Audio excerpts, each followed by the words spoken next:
bahwa keputusan majelis hakim yang menyatakan bahwa terdakwa terbukti bukan pemerasan, tetapi tidak terbukti melakukan pencucian uang, itu didasarkan pada analisis terperinci terhadap unsur-unsur setiap tindak pidananya. Itu. Nah, di mana pemerasan dan pencucian uang adalah dua tindakan yang berbeda dengan pembuktian juga yang terpisah. Nah, perbedaan dalam pembuktian dalam hal mana hakim dapat menjatuhkan putusan berbeda karena setiap dakwaan harus diuji secara terpisah berdasarkan alat-alat bukti yang diajukan di persidangan. Nah, menurut saya batasan antara kritik publik yang sah dan pencemaran nama baik melalui sarana elektronik yang berujung pada pemerasan itu ditentukan pada niat atau motif si pelaku atau disebut dengan mens rea. Mens rea si pelaku itu sendiri dan unsur-unsur perbuatan pidana yang dapat dibuktikan. Itu. Nah, adapun ancaman untuk mencemarkan nama baik melalui media sosial dapat mempengaruhi unsur paksaan dalam pemerasan sebagaimana dimaksud dalam pasal 378 KUHP, terutama bila digabungkan dengan undang-undang IT, unsur pemaksaan tidak harus selalu berupa kekerasan, tetapi dapat juga berupa ancaman yang menimbulkan tekanan psikis bagi korban. Misalnya, salah satu contoh misalnya adalah pencemaran nama baik melalui media elektronik melalui ancaman pada pasal 27A Undang-Undang IT. Nah, perbedaannya terletak pada sarananya. Keterkaitan antara pemerasan pasal 368 KUHP dengan Undang-Undang IT itu terletak pada sarananya. Kalau IT sarananya melalui internet, tapi kalau 368 melalui langsung, itu fisik langsung, itu dengan berhubungan langsung. Di mana majelis hakim dalam hal majelis hakim menjatuhkan vonis yang jauh lebih ringan dari tuntutan jaksa karena ada beberapa faktor dominan. Biasanya hal ini diklasifikasikan sebagai pertimbangan meringankan dan pertimbangan memberatkan dari tuntutan jaksa. Putusan hakim tidak terikat pada tuntutan jaksa. Jadi hakim dalam hal mutus dia sesuai dengan fakta-fakta bukti-bukti dalam persidangan. Hakim dalam memutus tidak terikat pada tuntutan jaksa, bisa lebih ringan dan bisa juga lebih berat. Mengenai pembebasan dari dakwaan TPPU dan keringanan vonis, meskipun jaksa menuntut hukuman berat, dapat menjadi indikasi kuat bahwa jaksa penuntut umum tidak berhasil menyajikan atau membuktikan alat-alat bukti yang meyakinkan hakim secara kumulatif, terutama yang berkenaan dengan TPPU. Oleh karena dalam TPPU tidak berhasil membuktikannya, maka yang TPPU dikesampingkan. Tuh. Nah, adapun mengenai sikap terdakwa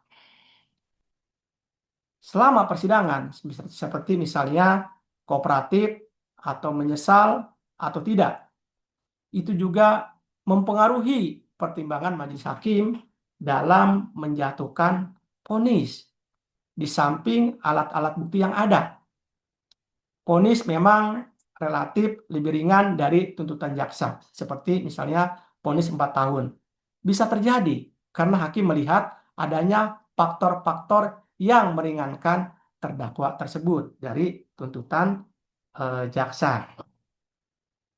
Nah, menurut saya berkenaan dengan hukuman denda eh, kurang efektif dalam kasus kejahatan kerah putih seperti pemerasan dan tidak sebanding dengan kerugian korban kalau yang kerah putih. Nah, kemungkinan jaksa penuntut umum dalam hal ini dengan vonis 4 tahun bisa mengajukan banding karena putusan pengadilan yang membebaskan tindak pidana pencucian uang atau TPPU tidak menjatuhkan saya ulangi, kemungkinan jaksa dalam hal putusan ini mengajukan banding karena putusan pengadilan yang membebaskan tindak pidana pencucian uang tetapi menjatuhkan putusannya 4 tahun. Artinya di sini TPPU-nya eh, tidak dipertimbangkan atau ditolak sehingga dalam putusan majelis hakim ini menjatuhkan 4 tahun yang berkenaan dengan pemerasan. Jadi TPPU-nya tidak masuk. Nah, berkenaan dengan hal tersebut, maka kemungkinan si jaksa dapat mengajukan banding. Selanjutnya, tanpa perbandingan dengan kasus-kasus spesifik yang lain, memang sulit untuk menilai apakah vonis 4 tahun itu adil atau tidak.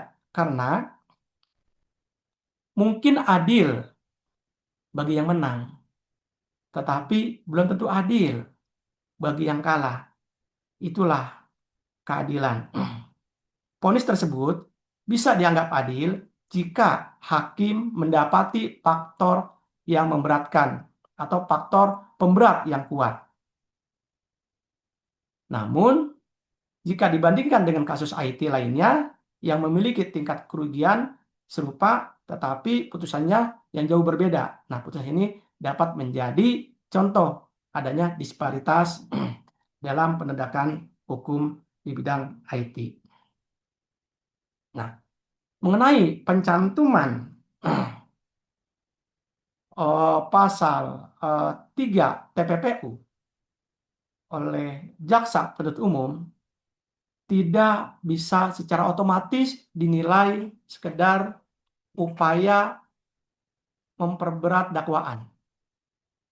Meskipun majelis hakim akhirnya membebaskan terdakwa dari pasal TPPU tersebut.